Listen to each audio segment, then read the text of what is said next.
يعقوب وعزاه ومنع منه الخوف. ايضا ارميا النبي لما شعر انه صغير ومش قد الشغلانة، ربنا قال له: ها انا ذا قد جعلتك اليوم مدينة حصينة وعمود حديد واسوار نحاس على كل الارض، فيحاربونك ولا يقدرون عليك، لاني انا معك يقول الرب لأنقذك. يحاربونك ولا يقدرون عليك لاني انا معك يقول الرب لأنقذك. يشوع ايضا كان خائفا بعد موت النبي موسى. ربنا قال له: لا تخف،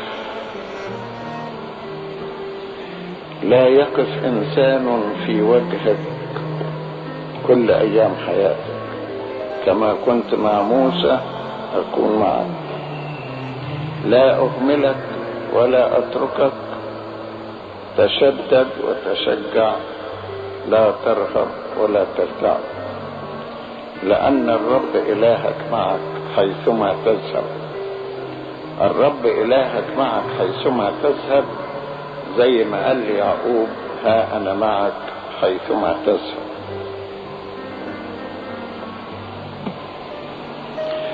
دايما ربنا يقف مع النفس الضعيفة لكي يقويها وينقذها. ربنا يقف مع الأعصاب المضطربة، يقف مع الفتيلة المدخنة والقصبة المردودة.